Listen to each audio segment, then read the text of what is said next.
Hello, everybody. This is Bart Sharp, and you are on Becoming Quantum Conscious at United Public Radio Network and UFO Paranormal Radio Network at 107.7 and 105.3, broadcasting out of the beautiful city of New Orleans, Louisiana.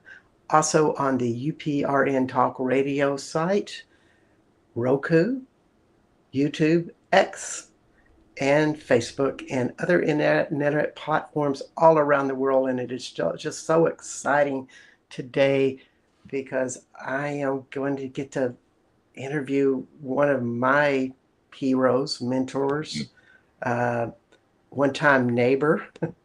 We both lived in Austin, Texas. Denton. At Denton, Texas. Thank you so much. This is where I went to school. I was about to graduate out of college. I just graduated. You know, when you're getting out of college, you're like, the last thing you want to do is go out and get a job or work or do anything because you've worked your butt off getting a degree. Carl Finch shows up at my house, tells me he wants to meet with my roommate, Lisa Cameron. Lisa's a drummer of magnitude, living in Austin, Texas.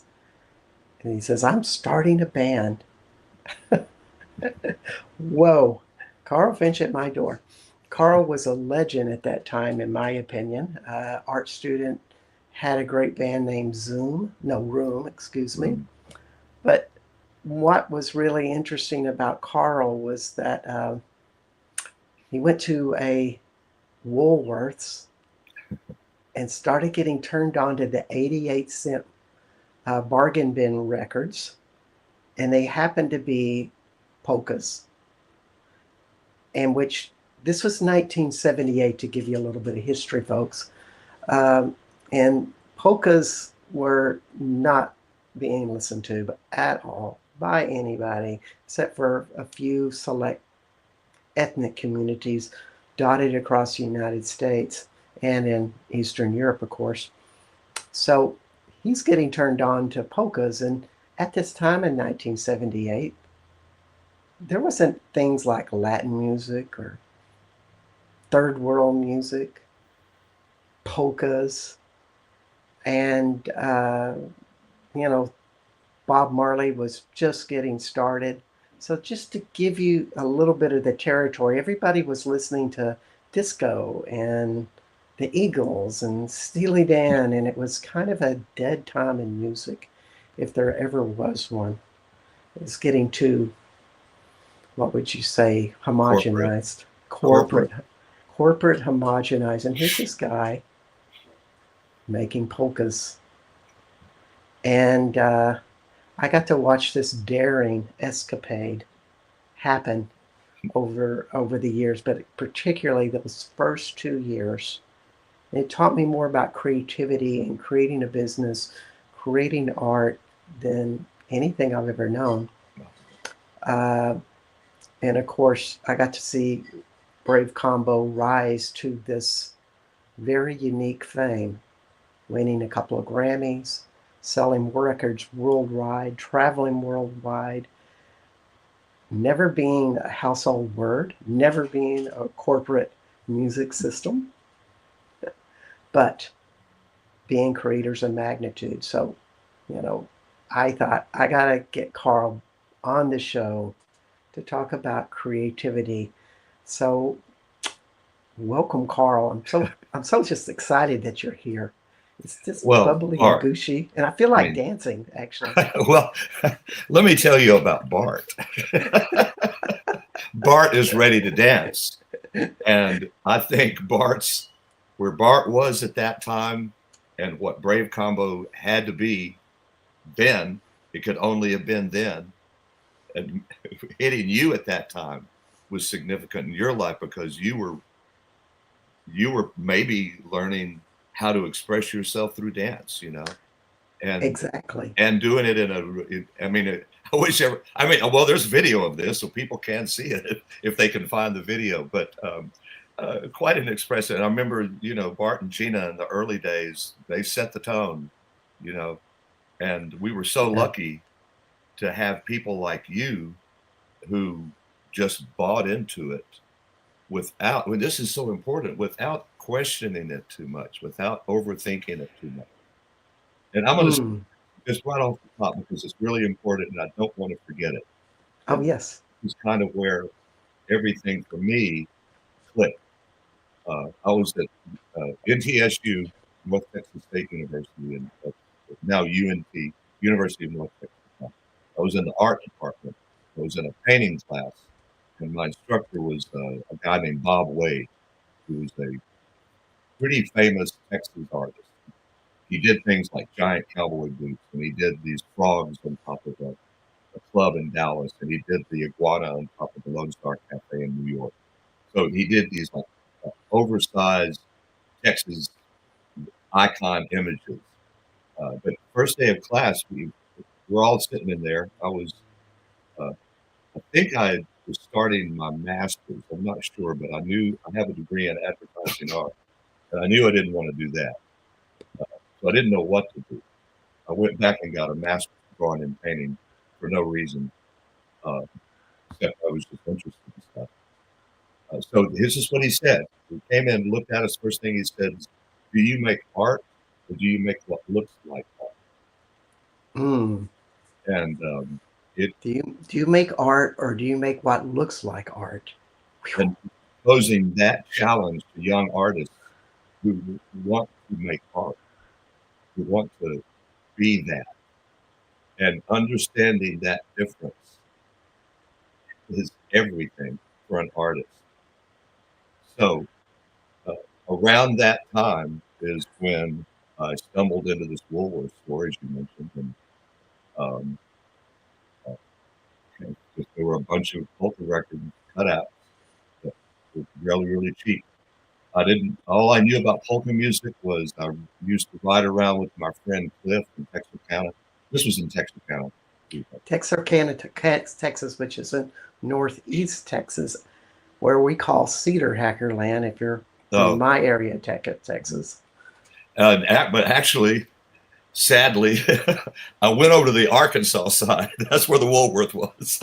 Oh, So downtown is split in half. Half of downtown is in Arkansas. Half of downtown is in Texas. You can Google the Texarkana Post Office, very famous building around there, and it's split in two. Half of the buildings in Texas, half of it's in Arkansas. So they take that really seriously, that dual identity thing. So the Woolworth store was on the Arkansas side. Um, so I was about to say I used to ride around with my friend Cliff, and he had an 8-track player in his dad's car. We would ride around and listen to 8-tracks, and we usually only listened to what his father listened to because we didn't bring any of our own. And he liked to listen to Lawrence Welk and this guy named Bob Ralston, who was Lawrence Welk's organist. And so he had Bob Ralston and Lawrence Welk 8-tracks. And Cliff and I prided ourselves in finding every weird, unknown street in Texarkana. So our riding around was way more involved than most. We found the coolest stuff that no one knew about.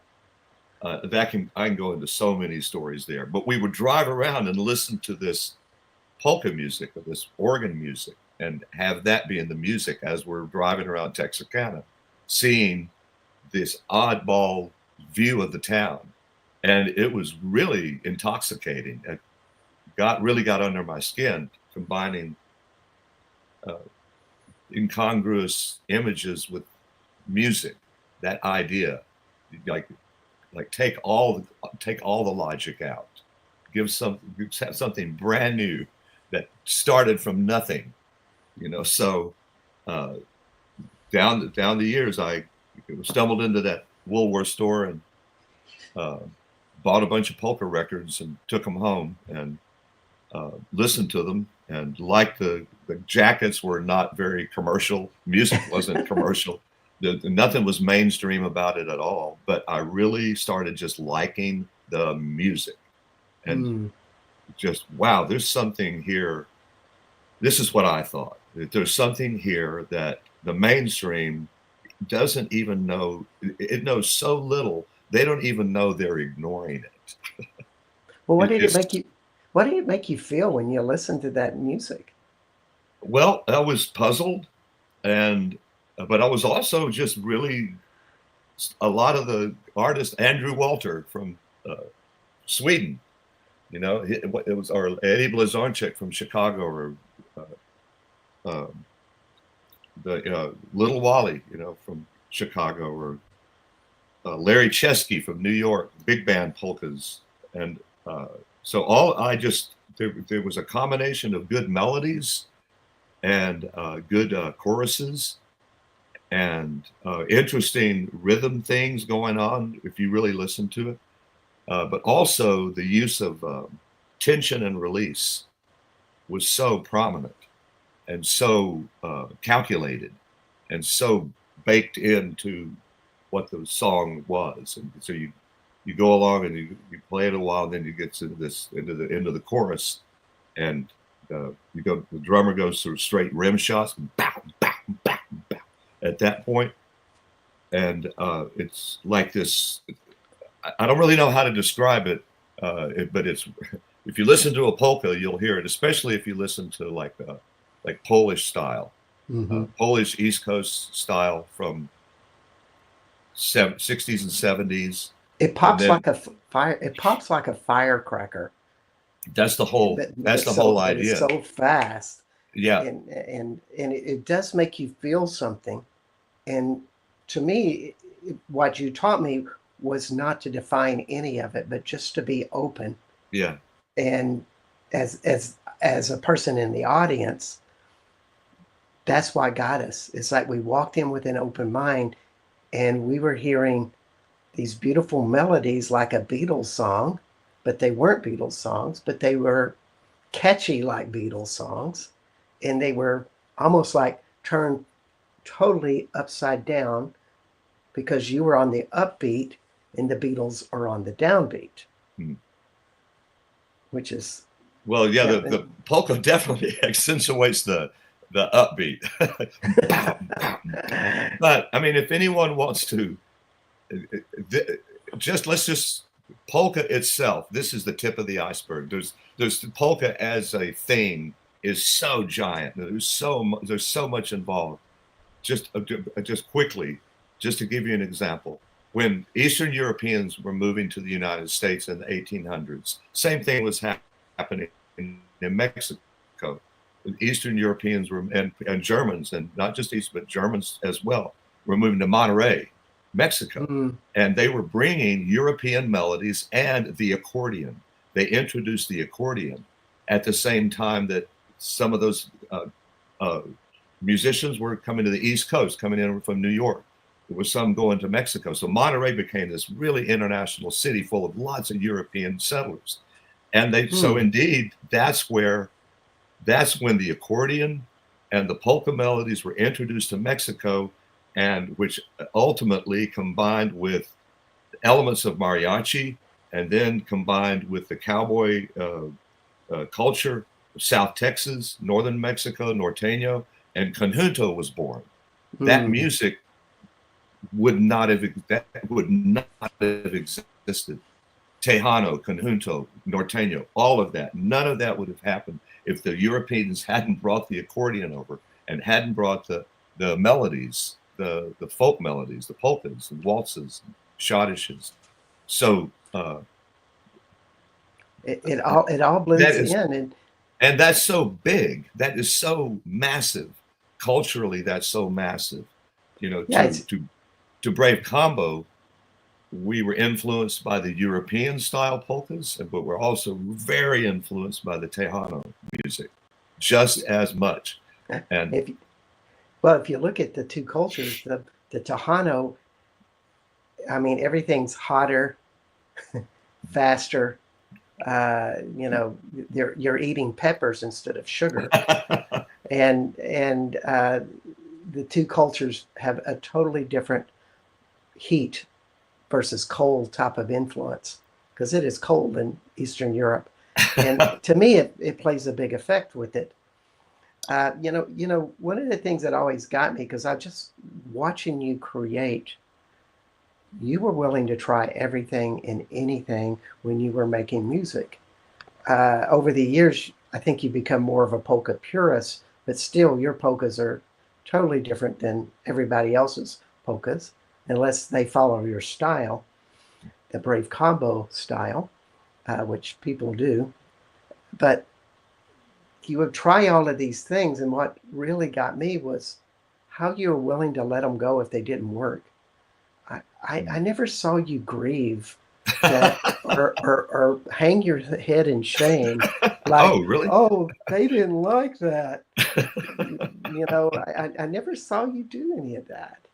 Well, I'm very good at laughing at myself. I am very good. I'm very good at putting myself into a situation, and if it's just collapsing, I can pull myself back most of the time and go, "Wow, this is pretty funny that this isn't working at all." But over time, you start to figure out, like on stage, um, I like to mess with the audience and see how where I can take them. That's Mm, part of the fun for me. And I have a great band, and I have what I think is just an outrageously great repertoire for doing all kinds of things. Uh, but also to figure out musically, like these little elements of music, when you break music down, the things you can do within a song to generate different emotions. And you can learn those from I mean, you can, there are people who teach that as well, teach you things about how to construct songs, what to do with the low end to bring out more emotion, what kind of chords to follow, which chords to tug at someone's heart a little more. And mm. it's just sound, but it is real. It absolutely is real.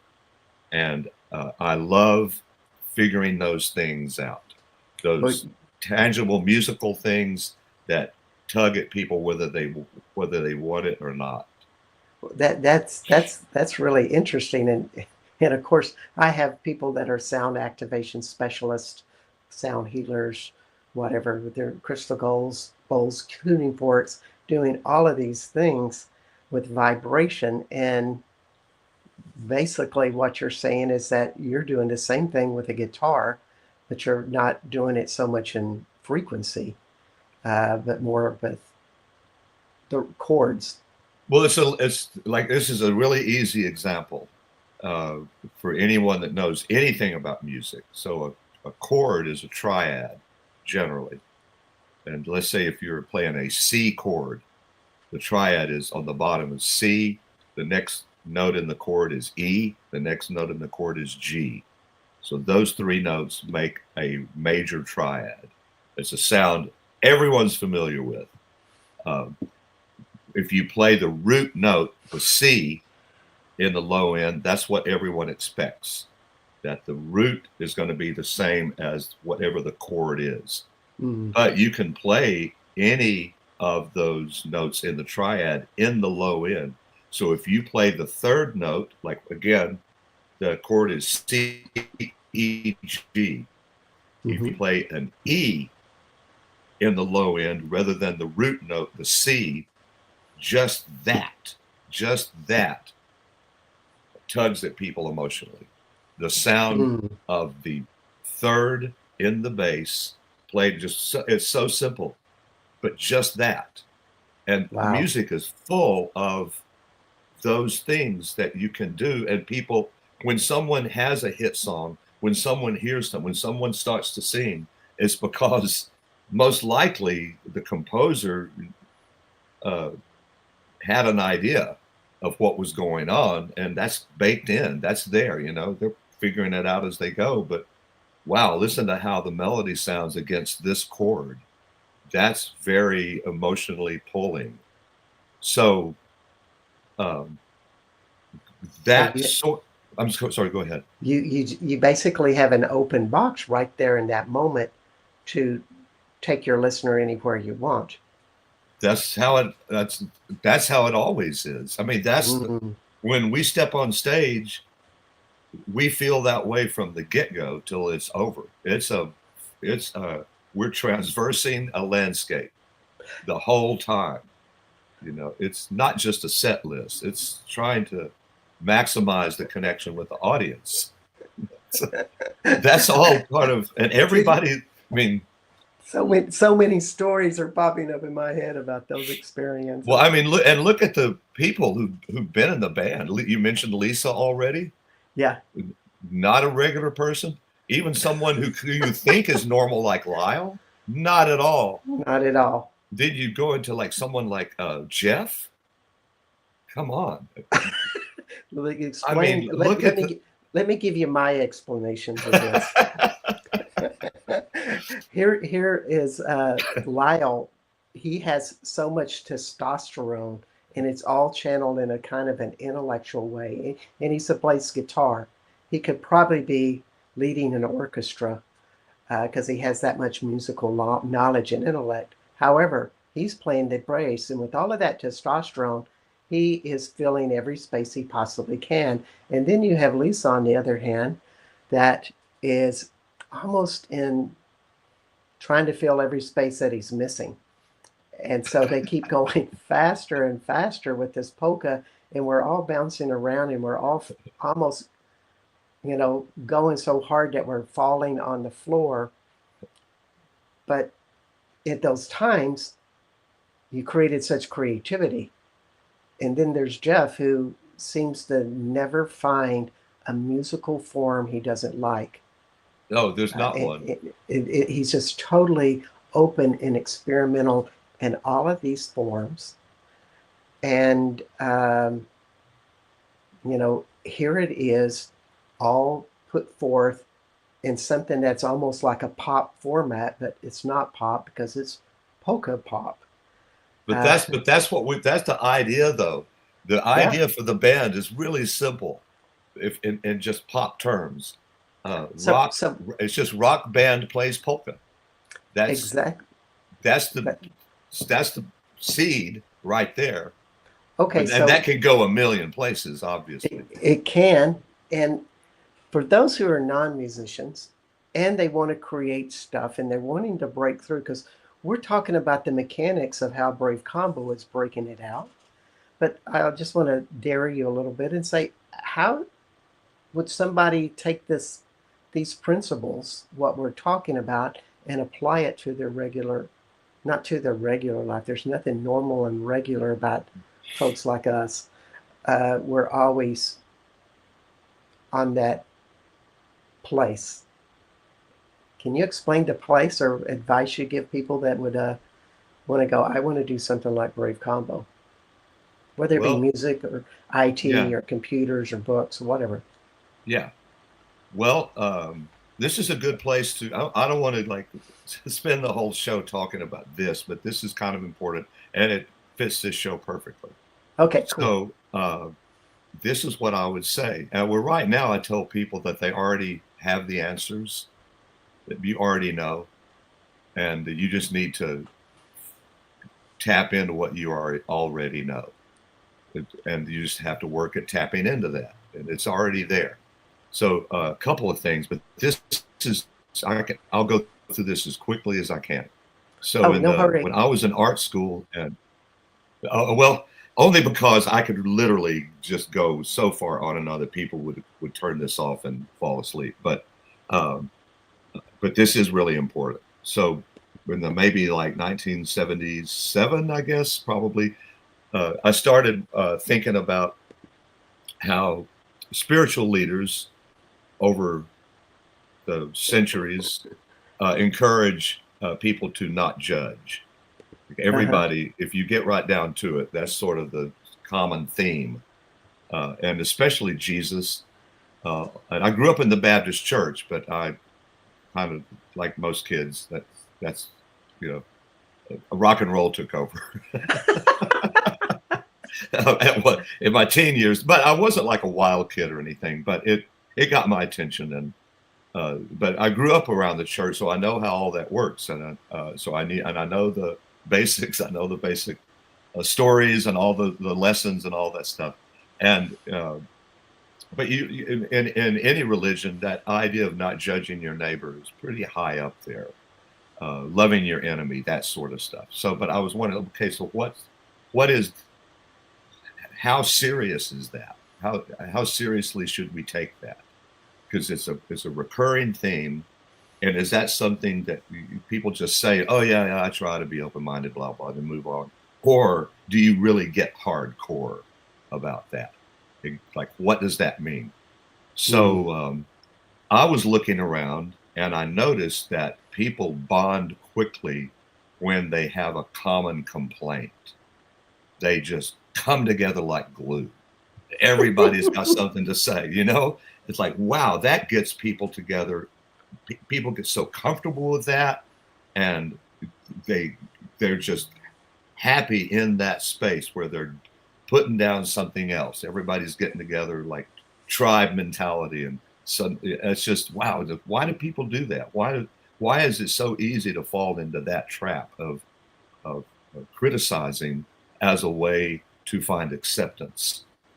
So I thought, man, maybe that's part of it. Is that you have to you have to remove as much of that from yourself as you can.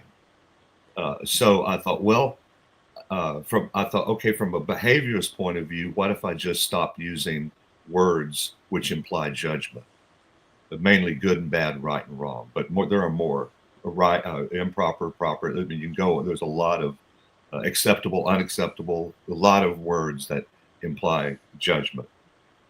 So I thought I'm just going to choke on every time I have a tendency to use those words, and I did it. Did it, and it became deeply part of the fabric of me. And I got very good at it, figuring out ways to say things without being judgmental. You certainly have, because I've observed you over the years, particularly the early years. If anybody knew me in those early in my 20s, they would probably say, "Well, this guy is super shy." So I observed people like Carl who seemed to be able to communicate with everybody, and there was always something when somebody would come to you, you would use this really simple question: "Oh, what's that like?" And you would allow that person to open and give them a place of acceptance to say whatever they wanted to say. That's really important, you know. Uh, Plus, I can go on and on. I've got a self censor. You know, I can put people to sleep as quickly as I can, Well, well, as well I can inspire them. but it's really funny that, if we were going to take the Brave Combo theme, like that there was a two-word explanation of the Brave Combo theme would be have fun and create fun in every moment of your life. And we who were apostles, we went out and we tried to create as much fun in our life as possible, doing whatever we did with our work, with whatever, and there's some of us that did get it, but you were going into conservative territory, playing Polka Fest, and really in a lot of blue collar audiences that were small town Texas, and and you were bringing this mission to them to wake up, see what life has for you, because that's what. Well, you got to see, man, some of that stuff, some of that just still blows my mind. I wish that we had more video of that. But let me just wrap up what I was saying, because this, I Yes. think your audience will like this. Uh, because so I imposed that exercise on myself to not use right into those words, and then after a couple of years, this was right before Brave Combo. After a couple of years, uh, one I had a dream that I was in the desert, and the sun was shining right at my uh, stomach. It was beaming down and this pinpoint at my stomach. And I woke up and I was sunburned, head to Whoa. toe, totally sunburned. And my wife was teaching school then, and she had to get up and go to school early. but I woke up and was sunburned. And I thought that I was having an allergic reaction or something really bad was happening. And she called in, said she couldn't come to school, that I was sick. So we called, and they said, well, if you're breathing okay, if you're swallowing okay, if your joints feel okay, that's what you want to look for. You're breathing, your heart's not racing. So I felt okay. I was just sunburned, totally sunburned. Mhm. And I remember we were sitting in the living room, and I was miserable because I was sunburned. And I thought, I'm going to go take a cold shower just to try to feel better. So I took the shower and got out, and within 1 minute was peeling. Totally, all over. So Wow. at the same time, I met a guy who, well, the band was just starting right after this, and I met a guy who started coming to see us in Fort Worth. His name is Jim Wheat, and he I remember Jim. remember Jim. Oh yeah. So he introduced me to a lot of stuff. Well, I didn't ever do any rolfing, but I heard a lot about it from him. But also Jin Shin, pulsing, syncing pulse points. This technique of syncing pulse points. And he gave me my first Ma roller, that roller that looks like I should have one here. I could show you. Yes. But you find a spot that's on your back that tense, and you lie on that with this Ma roller. So he has said that I told him what happened, waking up sunburned, and I don't remember exactly what he said, but he said, wow, you are tapping into something. And he said, this is almost like a description of your Kundalini shifting. And I never really checked out what that meant. I guess it's not too late. But Well, no, go ahead. no, I'm just trying to check in about what that's about. And I mean, to me, it very much is about. It has a lot of comparisons with your music, because when you're on the stage, you transcend and have this communion with your audience more than most musicians. Usually you feel like there's a separation between the music and the audience until they kind of bond. Like, the musician has to get their approval before they feel comfortable, and you're kind of opposite of that. You approach the the people and bring forth something to them. Uh, and hmm, it seems like there's a transcendence that happens. When I was married to my first wife, this was in the Mitch, Jeff, and Bubba era. And this was a really hot time for the band at this time, musically and creatively. But she would see when the band would start playing and the people would dance, there would be this huge blue aura that would go. It would start with the band, but it would go and link with the crowd, and there would be this aura communion, so to speak, between you two. So when you're connecting with the sun, which is, if you look at Egyptians, this is like the highest form of God. Uh, Maybe that's what your whole part of what your spiritual journey is to always be in that transcending place of giving and receiving with other people. Well, it's also the journey has also been an examination of ego, Oh, and sure. and Any spiritual master has to deal with that. man, that's become the most important thing. But also, uh, I rescue animals, and Yes. a I want you cat, to hold. I a want you to cat. hold. Well, I want you. Bubba's. Oh, I want you to hold that spot, okay. because I see that we're halfway in the point, and as a rule of thumb, I want to tell everybody you're listening to Carl French, and we are talking about being a great creator of magnitude. He is the founder, leader, ongoing creator with Brave Combo, a worldwide known band out of Denton, Texas. And you are listening to Becoming Quantum Conscious. My name is Bart Sharp, and you are on United Public Radio and UFO Paranormal Radio on 107.7 and 105.3 out of New Orleans, Louisiana. You can find Carl at the website www.bravecombo.com. And so, Carl, yes, I wanted to ask you that question. How does your cats play a part of your creative life? Oh, yes, one more thing. If you want to ask Carl any questions or just say hi, just come on into comments and I'll put you out. And Carl, you're welcome to just say hello to people as their name streams across. We have a few people listening live right now, and just wanted to say hi to Jay Vasquez and General Chad, and any other people want to check in. But let's talk about kitty cats. How do kitty cats help you in your process? Uh, they get in the way. You have 22 cats at your house. Well, no, not No, no, all no, no, here. no, We no, do, not that. we They come and feed go. ferals.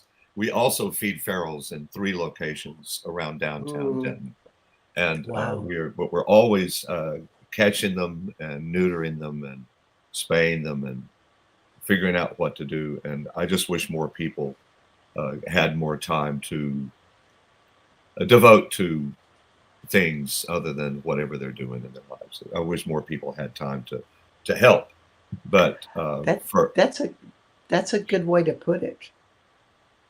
Uh, so much of the society is about acquisition and consumption, whereas just as Brave Combo has paid your bills, and it's been, I imagine, damn fun.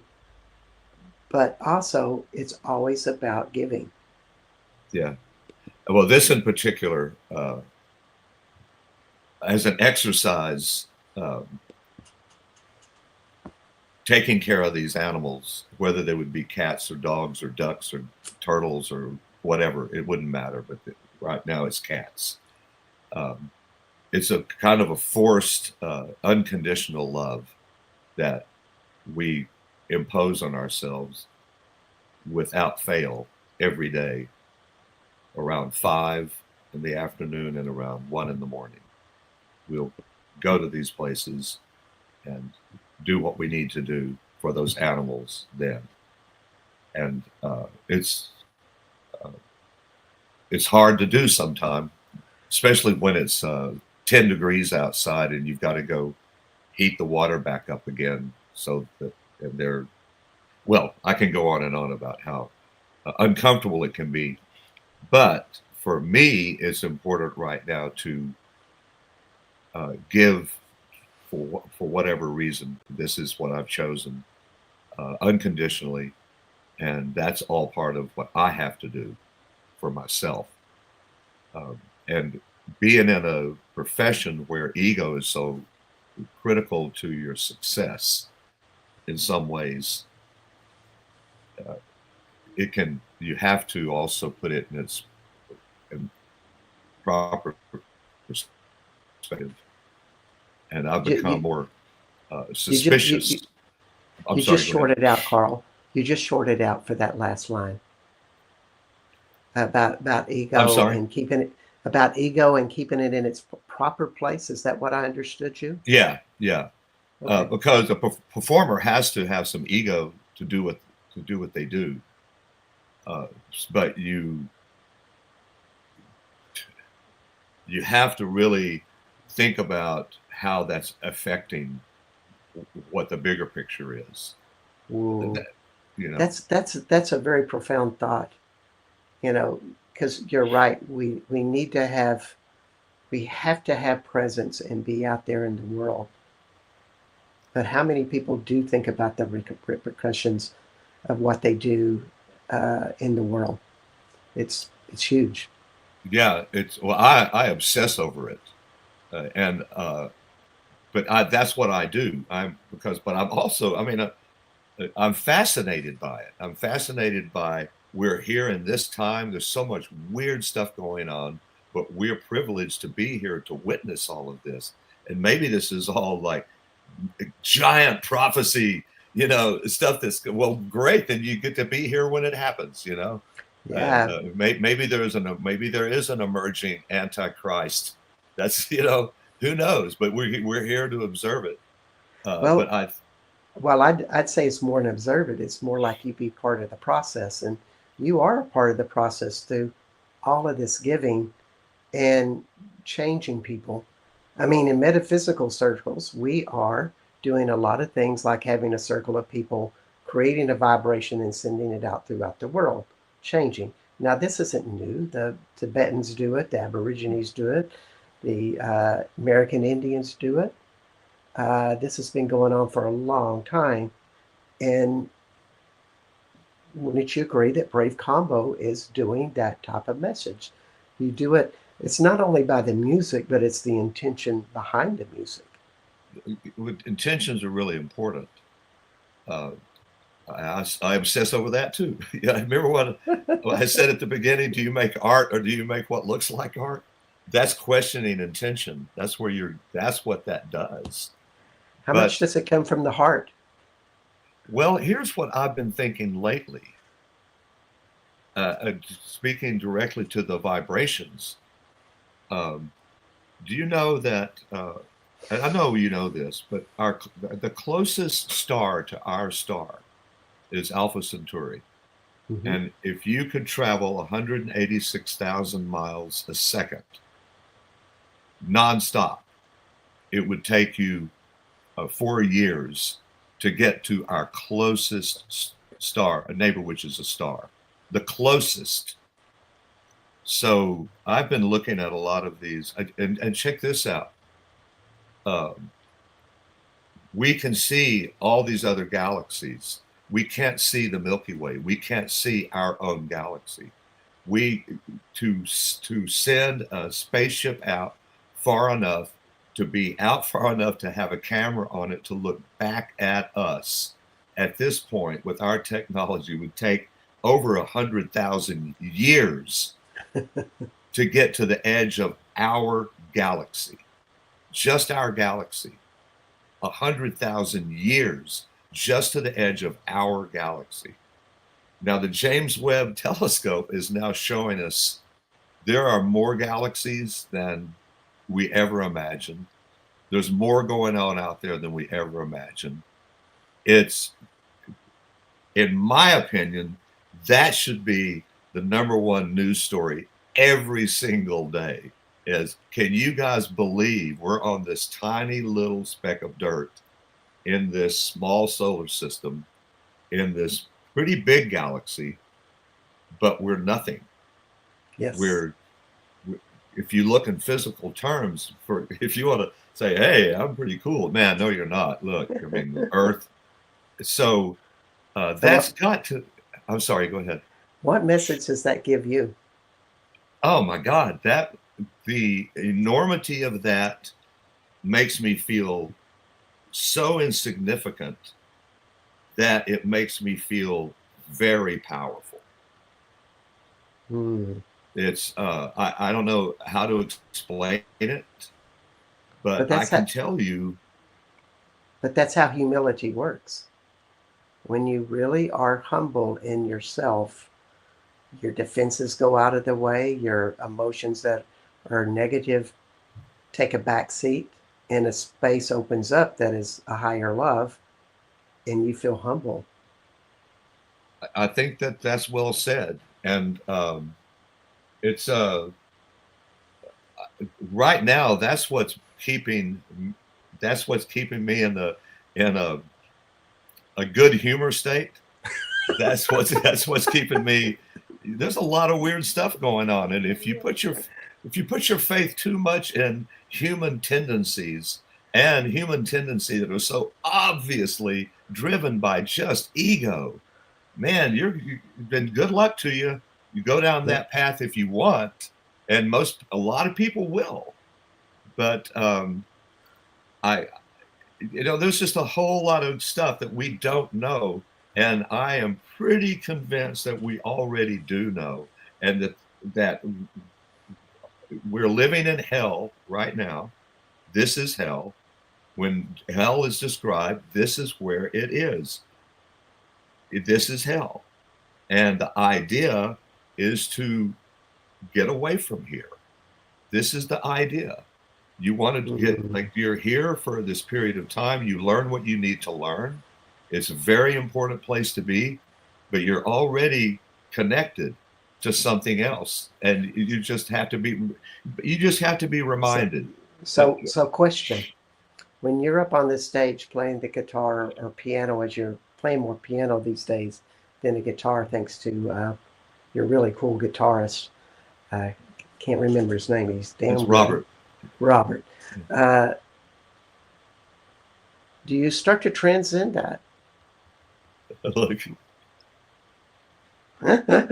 got a kitty cat back there. Oh. that's one of our new rescues. Uh, I'm sorry. So when you play the guitar, do you start to transcend that? When you get up and play music and you start this blue aura thing where your band gets an aura, the audience gets an aura, you commune together. How does that play into that frustrating sequence? What should people walk away with? Whoa, I don't know about that. Um, Oddly enough, people tell me, ask me how it feels that our music makes people happy. They ask me that a lot, and I there are times when I don't really analyze things at all, oddly enough, and I know that what motivates me is not so much. Certainly, acceptance has to figure in, otherwise we wouldn't have any gigs. So that's pretty important. That's pretty important part of it. Beyond that, certainly we need to be popular to continue what we do, and I want people to like it. But my motivation has rarely been to make people happy, and it's more to do the right thing musically and to do the job I'm supposed to do. That's uh, the motivation most of the time. Is here's a block of time, and I have to do something with this block of time. So I'm very uh, I feel obligated to create something within this block of time. I'm not thinking very much about other than I'm thinking about the impact of the music, but I'm not thinking too much about whether I want to. I don't think too much about wanting to make people happy. Hmm. Well, as all spiritual masters, do not think of the outcome. They are totally in the process and they trust it. Yeah, And I really don't think too much of that, other than I hope enough people like it that if we come back to this club, people will show up again. So yeah, that's you want that, but I'm just I've become just I've always been uh, suspicious of myself. So I keep a close eye on the things that I do that are ego motivated, and the things that I do that I think are more from a better place. hmm, Uh, and that's one of the reasons. That's one of the reasons this little guy is with us now, right? That little guy. I'm trying to do this yeah. back. That I little tell you, guy. it's very poetic to That's have what. him. It's very poetic to have him back there. Yeah, Uh, yeah. a Pretty black and cool. white image. He's a special needs cat. We have Hmm. a lot of issues, but he's all right. We're you Yeah, yeah. we They do. all grow. Jane and I spend a lot of our time doing things a lot of people wouldn't want to mess with.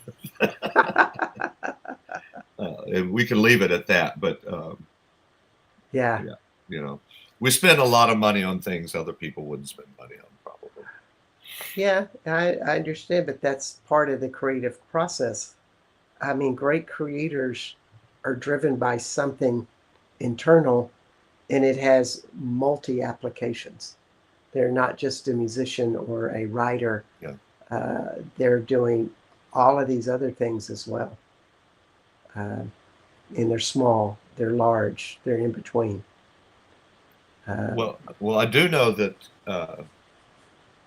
the way things are in the world, and we don't need to even talk about it. Everybody knows what's going on, I think, a little bit.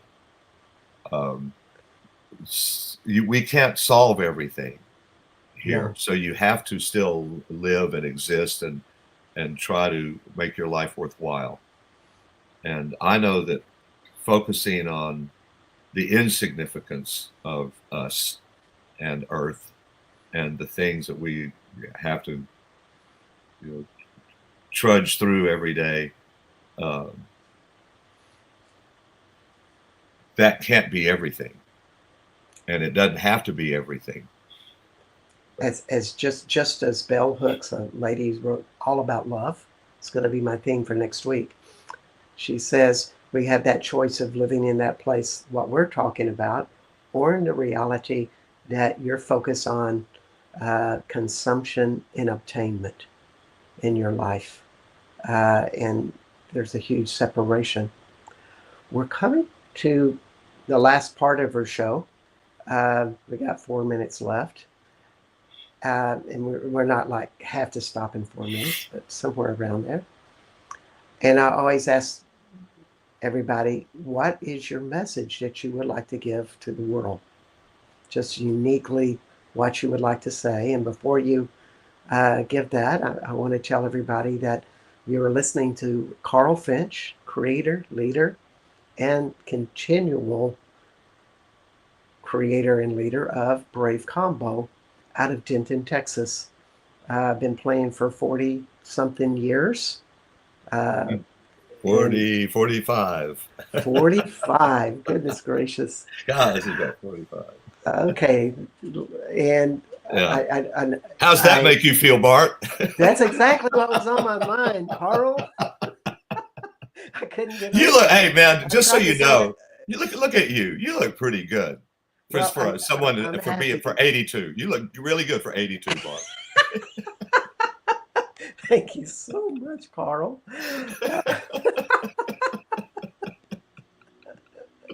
So you have, this is Brave Combo, Carl Finch. You can find him at bravecombo.com. He plays all around the United States, and you haven't crossed the water in a while, I don't think. But no, man, traveling's is a challenge now. Okay, well, we're trying to encourage our fans to make the North Texas area a destination. Come yes. down here. That's what we need. As I will be doing in soon, because I have a date, Brave Combo itch to dance the night away. Because when you dance the Brave Combo, there's a fun that shows up that I don't know in any other music. And I think it's all with that intention, that inventiveness, something coming from the heart. All of these things make Brave Combo gigs a special event. So we'll just put that out there. And you are on Becoming Quantum Conscious, and my name is Bart Sharp, and you're on United Public Radio Network and UFO Paranormal Radio Network at 107.7 and 105.3 on Roku, UPRN Talk Radio website, Facebook, YouTube, X, and other internet platforms. And next week will be my 100th show, which is like really cool. And I will be doing a show solo called All About Love. So it'll be really fun. Carl, what would you like to impart your final wisdom with everybody? Well, before I do that, thank you, Bart, for not just for now. Thank you for literally 45 years of support, and the love that you exude, the love that you send out, is palpable, and I've always felt it. Okay, I've always known it, and your support and faith in Brave Combo has meant a lot more than you know. So well, thank you so much. I'm telling you that now. Back at you. Y'all have changed my life. And look, these two cats are about to fight through the window. Oh boy. I couldn't go out with anything better than that. I will only. This is what I'm trying to say. This is that uh, you can think for yourself. It's okay. Think for yourself. Whatever it is, you don't listen to anyone else. Just think for yourself, and you have more answers than you realize that you have. Uh, that's what I'm trying to tell people to do. It doesn't even have to be about music at all. But now is a good time for people to maybe give up on some tribes. And start changing. Yep. Reverse your reality. Listen to bands that play only music you can't stand. Forget how to worry. Enjoy your fears. Cancel life insurance and disappear. That's it. This is a lyric from one of Carl's songs, Do Something Different. Thank you so much for being with us today, Carl. My pleasure, Bart. Such a pleasure. Thank you for being my friend. Thank you. What a journey. And this.